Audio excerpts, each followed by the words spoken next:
CBSE Board, Class 11, History, Chapter 4, Part 2, Audio by Renee Matthew. Now, when the people were asked to join the mainstream by ignoring their tradition and culture, you may ask, what is the meaning of the term mainstream? How does economic and political power influence the making of mainstream cultures? How does economy and politics, how does these two facets of a particular country help in the shaping of the mainstream culture was the question. The Western capitalism, which included mercantile, industrial and financial, these three things in the early 20th century, Japanese capitalism created colonies in large parts of the third world.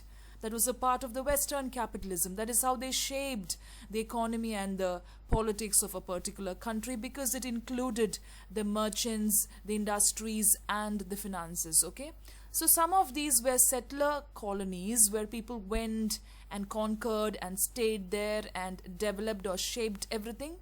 Others, such as British rule in India, are examples of direct imperial control. So here it is, settler colonies where the economy is shaped gradually, but imperialism is done by force. British rule in India was because it is a result of force. The case of 19th and early 20th century, in this particular phase, China illustrates a third variant of imperialism. Another kind of imperialism was there. In spite of the Western capitalism which emerged in Japan later, at a later stage, that is one form of imperialism. The force or imperial control which Britishers exerted over India is another form of imperialism, and the third one was demonstrated by China. Britain, France, Germany, Russia, America and Japan meddled in Chinese affairs. They started interfering with the Chinese affairs without even directly taking state part. They did not consult with them. They started without anybody's permission. They started exploiting the country's resources to their own advantage. And seriously, they compromised. They just ignored the power of the Chinese government, the Chinese sovereignty, not government but the ruler, and it reduced the country to the status of a semi-colony. They started colonizing it without the permission of the natives there. Also the same thing happened. Everywhere colonial exploitation was challenged by powerful national movements. It was challenged. It was a big challenge for the Europeans because, of course, the natives did not keep quiet. They started having upheavals and uprisals. Nationalism was running in the blood of all these people. People started realizing about their identity and culture only when they were conquered. It arose without a colonial context as in West or Japan. All nationalism are doctrines of popular sovereignty. So here, without a colonial context itself in Japan or in the West, they started experiencing the importance of being one, of being united. So nationalist movements played a very important role, and it was vested in each individual. Okay, it is something, this is what makes nationalism a modern concept. It believes that political power should rest with the people. It shouldn't be vested in the hands of a few people. But is that what is happening now?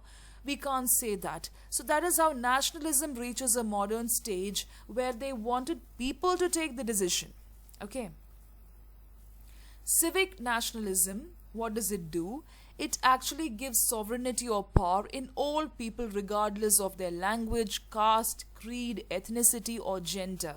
It wants to create a community which grants rights equally to everybody, exercising equal rules to all the citizens, and it also defines nationhood in terms of citizenship and not ethnicity or religion. So this is something which ruled the past years, that is the previous years of history, but now it defines nationhood in terms of citizenship. Okay, so these were some of the terms which came into being because of civic nationalism, and that was a consequence of what happened with the people in the early years of history. It was because of the oneness, the feeling of oneness that they had. So ethnic and religious nationalisms also sprouted, that started building national solidarities around a given language, religion, tradition. It started defining the people, and it demarcated, it differentiated people from one culture to another in terms of common citizenship. There were countries which were like kind of multicultured, ethnic nationalists might limit the exercise of sovereignty because they cannot have that power. Ethnicity cannot have a power in multicultural places to a chosen people. Of course, it assumed to be superior to minority communities. There, what happened is that a few people started taking over the other minorities. Some people were powerful, and that is why in multi-ethnic countries the stress was felt more because a few people started exercising power over the minorities. So most of the Western countries define their nationhood in terms of common citizenship and not by common ethnicity. That is why it is like that today. But in multi-ethnic countries, the picture is different, only where the groups start dominating over the minorities. One main exception to all this is Germany, where the ideas of ethnic nationalism has got a troubled career. They never understood the concept of this ethnic nationalism, going back to the reaction against the French imperial occupation of German states in 1806. Okay, so that is when they never understood the idea of ethnic nationalism.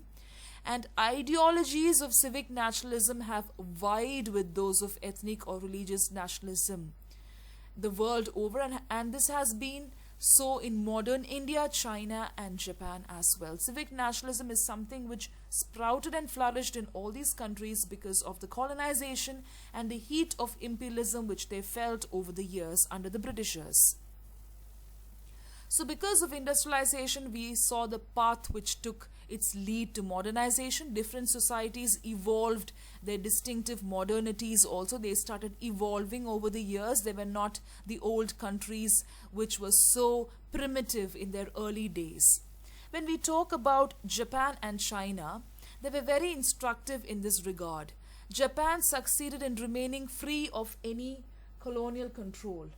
They were not under any pressure. So when we look at history, we can see that Japan was free of any colonial control and it achieved fairly rapid economic and industrial progress. So though it was very slow, it took a steady route. Throughout the 20th century, nobody was there to interfere with the affairs of Japan because it was free of all the colonial power and pressure. The rebuilding of this economy after humiliating defeat in the Second World War, they were badly affected in the Second World War. The rebuilding of the economy should not be seen as a mere post-war miracle. It was not a miracle at all. It was because of all the aspects that is going to be discussed further. It only resulted because of the certain gains that had been accomplished in the 19th and early 20th centuries. They worked hard towards it, and it is not a boon that they shared after the Second World War because their economy was drastically deteriorating and it reached shackles after the World War. But slowly they were able to rebuild it because of the gain or accomplishment which happened in the 19th and early 20th centuries. That is how they came to the peak of modernization. So by 1910, it is told that they never collected tuition fees, especially when they had to enroll in primary schools. It just ended there, and enrollment became very universal. Okay, that was the kind of economy which was built there. And Japanese path to modernization, nevertheless, like that of any other country, it had its own tensions. It was not a path of roses. It was not a bed of roses for them. There was a lot of conflict which took place between democracy and militarism, ethnic nationalism, that is building the path to nationalism, civic nation building. All these things saw hurdles and obstacles, and between what many Japanese describe as tradition and westernization, because even now we can see that they always preserve their culture and tradition, and some of them did not want to really westernize themselves. So there was a great conflict which they faced between this parallels, the tradition, westernization, building the nation, the ethnicity and everything that they had. The Chinese always resisted colonial exploitation and their own bureaucratic landed elite. It was done through a combination of peasant rebellion, reform and revolution. They were very planned. They planned strategies on how to withstand all these things. They did not yield to the power of the colonial expansion. So by 1930s, what happened is that the Chinese Communist Party took over. It drew its strength from the peasant mobilization. The peasants were not like the other parts of the world. When the invaders, the foreign invaders, came to a particular country, there were a lot of disunities which was experienced in a particular place. But in China, it was not like that. The peasants got together.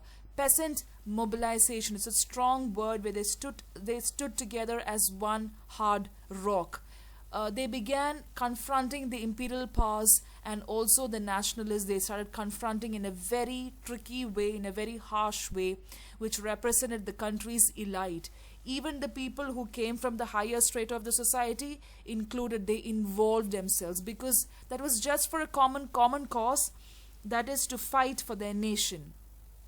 They started implementing their ideas in selected pockets of the country. They were very good in executing their ideas also by standing together. Egalitarian ideology is to include everybody. There was stress on land reforms also. They started using this period to create a lot of reformation in holding lands, and they were also very much aware of the women problems, which helped them to overthrow the foreign imperialism and the nationalism in 1949. Because they were able to foresee what is going to happen in the future, they stood as one body. So once they were in power, what they did is they started working hard. They started reducing inequalities. That is the first thing that they did, whether it is gender, whether it is ethnic, whether it is caste, creed or anything. They started decreasing the inequalities which persisted or prevailed over the society. They started spreading education. They gave a lot of importance to it. It created a lot of political awareness also. The single party framework of China was very helpful in building the economy, the society and also the industry. The state repression was very high. It contributed to the considerable dissatisfaction with the political system. Of course, the people were not very happy with the political system. Let's see whether they revolted. The Communist Party was very strong there to retain control over everything. Even in embracing certain market principles, they interfered with everything that happened in China, and that actually helped the government and also the people to reinvent themselves. And they really worked hard to transform China into an economic powerhouse, and that is how they developed over time and became a very huge economy.